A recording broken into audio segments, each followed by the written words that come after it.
Ton walks through the center of the village with the particular swagger of a man who has confused admiration for love. He is 26, lean as a spear, his jaw set hard beneath the ritual marks that score both cheekbones. Around his neck hang the dried claws of kills past, bush rat, bush pig, a young leopard whose death had nearly cost him his left eye. He counts them with his fingers sometimes, the way other men count coins. The elders sit beneath the great Iroko tree at the village center. Old Olibaba Lesisi is among them, 90 years of sun folded into his face, his staff made from the heartwood of a tree that fell before Ton's grandfather was born. The elders speak in low tones that carry the weight of ceremony. One of them, Olibaba Remi, keeper of the hunting laws, gestures toward the forest edge, his hands tracing the boundary that no hunter may cross without sanction. Ton passes them without slowing. Boba Lesisi watches him with eyes that do not blink. At the far end of the village, beside the wall where the bougainvillea grows thick, Ton's younger brother Sun sits sharpening a blade that is too small for hunting. Son is 19, quieter, with their mother's broad forehead and their father's careful hands. He looks up as Ton approaches. Something passes between them, an old argument wearing the shape of silence. Ton takes the blade from Son's hands, tests the edge against his thumb, and hands it back without acknowledgement. Iwaebio emerges from the house behind them, Ton's wife, her wrapper the deep indigo of old sky. She carries their infant daughter against her chest. Her eyes find Ton's face and search it with the practiced alertness of a woman who has learned to read coming weather. Ton touches the child's head once. Then his gaze drifts, as it always does, back toward the tree line. Inside the village shrine, the carved image of Oi, god of the hunt, stands in shadow. Before it, a fresh offering of kola nut and palm wine has been laid by Boba Remi, his lips moving in a prayer that names every animal the forest holds as sacred, and names, above all others, the white antelope, the Agorim Fonfon, the pale one, the creature that walks the boundary between the living world and the world beneath it. The god's carved eyes seem to catch the last light of the sun. Night comes down like a curtain over Odiren. The communal fire burns high. Palm wine moves in calabashes from hand to hand. This is the night before the annual hunt, the Iod, when the men of Odiren will enter the forest at dawn and bring back what the god permits. Olibobaremi stands before the assembled hunters and recites the laws. His voice is not loud but it fills every space. He names the animals of passage, those that may be taken. He names the animals of protection, those that may not. And then he names the Agborin Fonfon with a gravity that silences even the fire's crackling. The white antelope is the messenger between Oi and the village. To kill it is to sever the cord. To kill it is to invite the forest into oneself. Ton listens with his arms crossed. FMI, a hunter of equal age, brother through the shoulders, whose skills this past season have outpaced Ton's by 3, sits across the fire. Femi's eyes catch the firelight and hold it. He has not spoken yet, but the men around him lean toward him the way men lean toward a source of warmth. When the recitation ends and the wine moves again, Femi lifts his calabash and speaks of tomorrow's hunt with quiet confidence. He describes a particular trail near the northern ridge, a waterhole where the animals converge at first light. The hunters nod. They know Femi's instincts are sound. Ton's jaw tightens. He reaches into the firelight and takes the calabash from the man beside him. He drinks slowly, deliberately, making the men wait. Then he sets it down and speaks of a different trail, deeper, more dangerous, the southern corridor that runs toward the Forbidden Grove. He does not name the Agborin Fonfon. He does not need to. The words he uses are careful enough that they carry no accusation. But his meaning threads through the fire like smoke. Femi meets his eyes across the flames. He says nothing. His silence is not submission, it is something colder, more considered. A man watching a fool approach a cliff. Boba Lesisi, seated at the edge of the firelight, draws a slow breath. His staff taps the earth once. No one acknowledges it. The night moves on. Later, when the fire has lowered and the other men have gone to their houses, Son finds Ton outside sharpening his hunting knife with long, obsessive strokes. Son crouches beside him. His face carries the worry of a man who already knows the argument he will lose. He places a hand on his brother's arm. Ton does not stop sharpening. Son's hand falls away. He stands, looks at the tree line where the forest begins, and walks back inside. Ton keeps sharpening until the blade catches starlight. The forest swallows the hunters before full dawn. They move in a loose formation through the undergrowth, a column of dark shapes with bows slung, machetes at the hip, the smell of palm oil and sacred chalk still on their skin from the morning libation. At the fork where the trail splits north and south, Femi leads the main body of hunters left, toward the waterhole. Ton pauses at the fork. He watches them go. One by one, their shapes disappear into the green. He turns south. The southern corridor is different from the rest of the forest.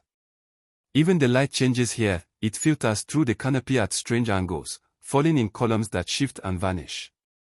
The undergrowth grows dense and then, inexplicably, opens into wide clearings of pale grass that seem to breathe. The sounds of birds are present but distant, as if observed through water. The air carries the smell of something ancient and mineral.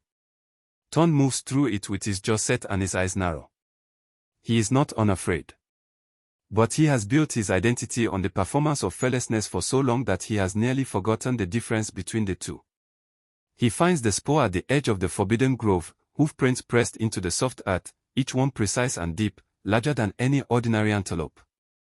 The prints are clean, as if made only moments ago, and between them the grass is undisturbed in the way that suggests something enormous moving with impossible delicacy.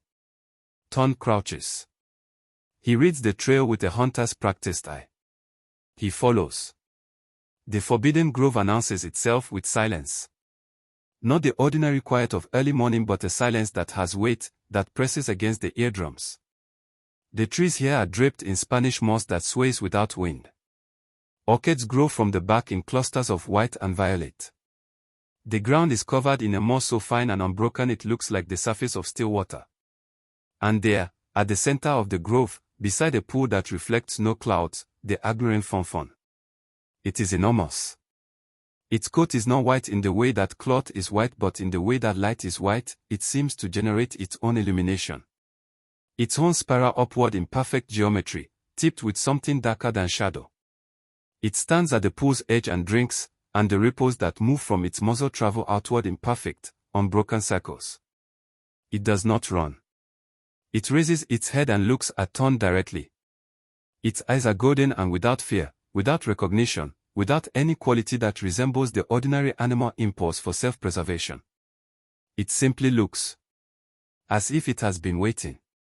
As if it already knows what is about to happen and has accepted it in the way that ancient things accept inevitability. Ton raises his bow.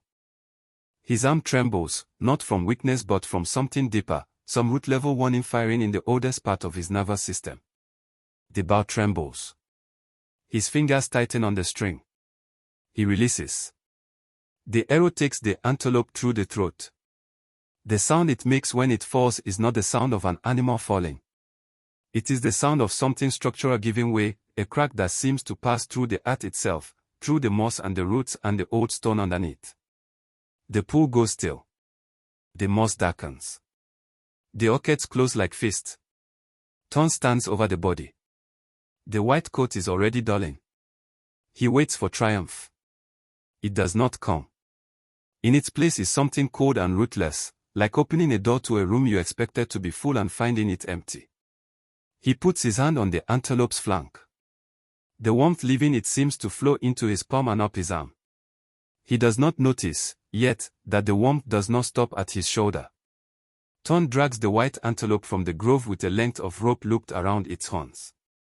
The body is heavier than anything its size should be, each step requires the full engagement of his body, leaning forward against the weight as if pulling against the forest itself.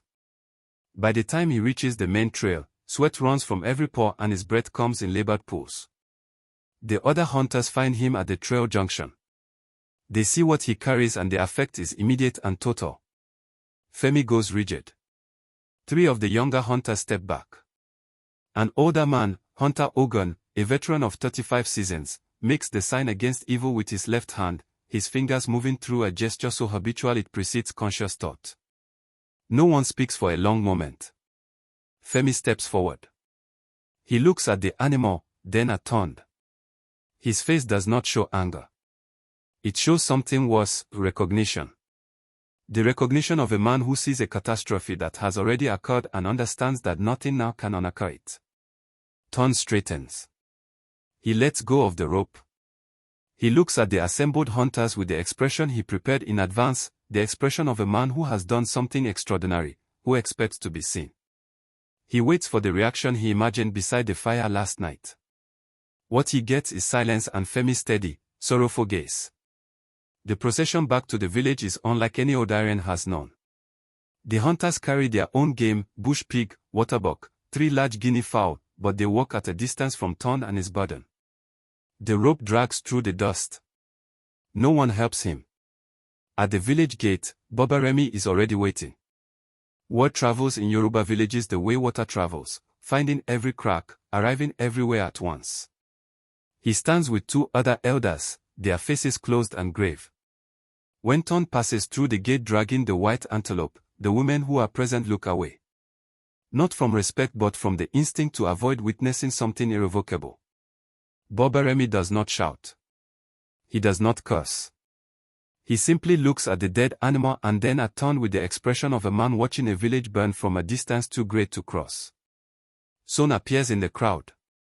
He sees his brother. He sees what his brother has brought. His face undergoes a change too complex for a single name: grief and love and the particular shame of a person who foresaw something and was not heard. Ton stands at the center of the village square with the white antelope at his feet. He expected a crowd gathered in awe. The crowd has gathered, but it wears a different face entirely. He notices, only now, that his left hand will not fully open. The fingers have curled slightly, not in the cramped way of cold or exhaustion, but with a strange naturalness, as if the hand is settling into a new resting position. He flexes it. The fingers comply, but slowly, and when he releases the flex, they drift back toward that new configuration. He looks at his hand. He looks up at the faces looking back at him. He does not yet understand what he is seeing in those faces. He mistakes their horror for awe. Night. Ton sits in the dark of his own house, unable to sleep. Ayabo lies beside him with their daughter between them, the child's breath slow and even in the way of the perfectly safe. Ayabo's eyes are open. She has not spoken to him since his return. She does not speak now. But her body is positioned with the particular awareness of someone listening for something they cannot name. Ton holds his left hand up in the darkness and feels it with his right. The fingers, he can feel it clearly now, are changing. The joints are enlarged, the knuckles more pronounced. The skin has a different texture against his fingertips. Something between rough and smooth. Something that does not have an exact word in any language he knows. He gets up without waking the others. He carries no lamp. In the moonlight from the window, he examines his hand. The skin has darkened in a pattern, not uniformly, but in patches, in the abstract grammar of an animal's markings. Between the patches, fine hairs have appeared that were not there yesterday. He runs his right thumb along his left forearm. The hairs catch the light with a faint iridescence. He sits on the floor of his own house and presses his back to the cool mud wall and breathes through the fear with the technique he has used his whole life. He converts it to anger. By morning, the anger has burned through and left only the fear behind, larger for having been stoked. He goes to Boba Lesisi before the village wakes. The old man is already sitting outside his door in the pre-dawn dark, as if he has been placed there to receive visitors, as if he knew one was coming. His eyes find Ton without surprise. He looks at the hand Ton extends toward him without touching it. Boba Lesisi speaks for a long time in a voice low enough that the words blur into their own music. He speaks of what the Agbonrin Fonfon is, not a mere animal but a vessel, a body that the boundary between words wears like clothing. He speaks of what happens when that vessel is destroyed. The boundary does not disappear. It moves. It finds the nearest available vessel. It enters the one who made the destruction possible. Ton's face during this recitation is a study in a man refusing what he is hearing. Boba Lesisi stops speaking. He picks up a small gourd from beside his chair and opens it. Inside, an ointment the color of dark earth. He gestures, not toward Ton's hand but toward the ground in front of him. A direction. There is only one way, Baba Lasisi communicates through gesture and fragments of speech, to contest what has begun. The sacred grove where the killing happened. Before 3 nights have passed, the god must be faced in his own place. Ton looks at the old man's face for evidence of a simpler solution. There is none. He walks back to his house. Femi is standing in the path between their 2 houses. Femi has clearly been waiting for some time. He looks at Ton's hand and does not flinch. He simply looks. Then he looks at Ton's face. Femi is not his enemy, this is what Ton cannot fully absorb. Femi is the man who will be there when Ton cannot afford to have an enemy, and Ton has spent 2 years constructing one from him anyway. Femi says nothing. He steps aside. He lets Ton pass. Ton's left hand curls at his side, increasingly independent, increasingly its own. The transformation accelerates through the second day with the logic of a death called in all at once. Ton locks himself inside. Ayabo has taken their daughter to her mother's house at Son's quiet insistence, her eyes dry and terrible as she went, carrying everything she needed in 2 bundles as if she had packed them in her mind long ago. In the mirror, a small, cracked thing with a thin frame, Ton watches what is happening to his face. The markings have spread above his left elbow now. His left eye has changed color incrementally, the iris warming from its deep brown toward amber, toward the gold he saw in the antelope's gaze in that final moment. When he opens his mouth, his canine teeth have extended slightly, their points sharper. His gait is different. When he walked to the mirror he noticed it, the left hip dropping and rolling in a new way, the leg wanting to operate with a slightly different geometry. He sits on the ground and does not move for a very long time. It is Son who breaks the door open. Not violently, he simply walks the wood from the frame with steady, determined hands, and steps inside, and sits down on the floor across from his brother with a lamp between them. Son looks at his brother's face. He looks at the hand. He looks at the eye. He takes all of this in without recoiling, with a particular brand of love that is not blind to what it sees but refuses to see only that. He puts the lamp down. He opens his bag. Inside, food, water, the small hunting knife Ton tested the edge of 2 nights ago. And something else, a bundle of fresh leaves tied with red thread, something an herbalist has prepared. He sets each item down in front of Ton, deliberately, like a man making an argument 1 point at a time. Ton looks at his brother's face for a long moment. What passes between them is not forgiveness exactly, it is the re-establishment of a connection that Ton's pride had been cutting at for years. A root that his brother had, apparently, refused to let fully sever. Son taps the ground with 1 finger, the same gesture Baba Lasisi made. The direction. The grove. Tonight. Ton shakes his head. His left hand rises slightly, unbidden, then settles. His face cycles through resistance and exhaustion and something on the far side of both, where a person arrives when they have run out of alternatives to the truth. He nods once. Son helps him to his feet. In the lamplight, Ton's left side shimmers faintly, the markings catching light the way water catches light, from within rather than from without. They move through the village in the dark. A dog barks once and goes quiet. The fire at the village center is embers. The night smells of rain that has not yet arrived. At the gate, Femi is waiting. He has a lamp of his own and a long staff. He says nothing. He simply falls in beside them. Ton looks at him, this man he has been fighting as a proxy for his own inadequacy, and something in his altered face moves. The muscles work differently now, some of them, but grief is a universal language and what his face does then is grief. Femi puts a hand briefly on his shoulder. It is enough. The 3 of them move toward the forest. The forest at night is a different country. Every sound is magnified and repositioned, the crack of a branch arrives from nowhere, the call of a nightjar seems to come from directly above and then directly below, the ground itself seems uncertain beneath the feet.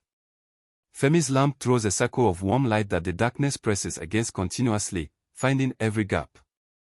The southern corridor is worse at night than Ton imagined it could be. The trees seem closer together. The air resists forward motion the way water resists. His left leg functions strangely, the hip dropping into that new gait pattern involuntarily, as if practicing. At the mouth of the forbidden grove, all three men stop. The grove at night is not dark. This is the first thing. A faint luminescence rises from the moss, from the orchids, from the pool at the center, a cold, blue-white light that has nothing to do with lamps or moon. It illuminates the space from below, throwing every shadow upward, inverting the ordinary logic of how things are lit. The pool is still. The orchids, which closed when the antelope fell, are open again. They are open very wide. Ton steps into the grove alone. He turns back once. Son and Femi watch from the tree line, Femi's hand on Son's arm as if to hold him at the boundary. Son's face in the blue light is the face of their mother. Ton carries this image forward with him. He walks to the pool. At its center, something is different from this morning. The water is not empty. Beneath the surface, or within the reflection, the distinction uncertain, a shape moves. Not swimming. Not rising. Simply present in the way that ideas are present, in the way that consequences are present, already there before you name them. Ton kneels at the pool's edge. His left hand touches the water. The water goes perfectly still. What rises from the pool is not a spirit in any shape that folklore promised. It is the light itself, reorganizing. It is the presence of something so old that personality has burned away, leaving only function. It is Oi, God of the hunt, present not as a man or beast or any comprehensible form but as a pressure in the air, a weight on the eardrums, a certainty that fills the chest like an inhalation that cannot be completed. Ton does not perform humility. He cannot, in this moment, perform anything. He is reduced entirely to what he actually is, a young man who wanted to be seen and could not find a way to achieve it that did not require destroying something. He presses both hands to the earth. His left hand, fully an animal's hand now, the markings vivid, the fingers terminating in something between nail and hoof, presses into the moss beside his human right hand. The god is not a court. There is no argument to make. There is only the question of whether what was taken can be returned, and the answer to that question lives not in the words Ton can offer but in what he is willing to surrender. The pool surface breaks. The light flares. Ton screams, not from pain but from the sensation of something vast and structural passing through him, through the marrow of his bones and the walls of his blood, reconfiguring as it moves. At the tree line, Son lunges forward. Femi holds him. The light contracts. The grove goes quiet. The orchids close gently, as if sleeping. Ton lies face down at the pool's edge. He is still. Son breaks free of Femi's grip and runs to him. He turns him over. Ton's face is his face, fully his face, both eyes the deep brown they were born, the markings gone, the skin unmarred. His left hand is his hand, the fingers loose and open. But his eyes, when they open, are different in a way that has no medical name. They have seen something and cannot unsee it, and the thing they saw has left a specific quality of stillness in their iris, not the stillness of emptiness but the stillness of depth. He sits up with Son's help. He looks at his hands. Both of them. He turns them over in the blue fading light of the grove, which is dimming now as the dawn begins, far above the canopy, to assert itself. Femi crouches beside them. He says nothing. He offers Ton water from a skin. Ton drinks. The walk back through the forest is slow. Ton is unsteady but upright, Son at his left side, Femi at his right. The sounds of the forest return to their ordinary registers, bird call, the tick of cooling wood, the distant sound of water over stone. The forest is not forgiving. It is simply itself, indifferent to human error, patient in the way that things are patient when they have all the time there is. At the village gate, the morning has arrived. Smoke rises from cook fires.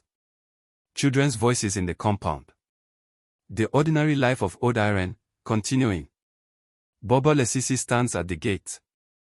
He looks at the three returning men with an expression that contains, if not relief, something adjacent to it, the particular quality of an elder who feared a worse outcome and is accounting for the one that arrived instead. He looks at Ton. He nods once. Ton walks through the gate into the village he grew up in, which is the same village and not the same village, because he is the same man and not the same man. Ayebo is there, inside the compound, her daughter on her hip, watching him cross the threshold. She does not run to him. She waits. She watches his face with the same careful weather-reading precision she always has. What she reads there makes her exhale slowly. A long breath she seems to have been holding since before she knew she was holding it. Ton stops in front of her. He looks at his daughter. He looks at his wife. He does not reach for either of them immediately, because he understands, suddenly, with the full weight of what the night has taught him, that reaching is not the same as deserving. He kneels. On the dirt of the compound yard, in front of his wife and child and brother and the man who was almost his enemy, he puts his forehead to the earth in the gesture of submission, not to any of them, but to the understanding that strength which cannot be gentle is only half of what strength means. The white antelope cannot be returned to life. What was broken in the sacred grove cannot be fully repaired. The God has not erased the debt. He has merely permitted Ton to carry it upright instead of being consumed by it. The sun climbs. Odiren moves into its day. Above the Iroko tree at the village center, a single bird, white, large, its wingspan improbably broad, circles once and then moves south, toward the forest, until it becomes part of the distance and the distance becomes the sky.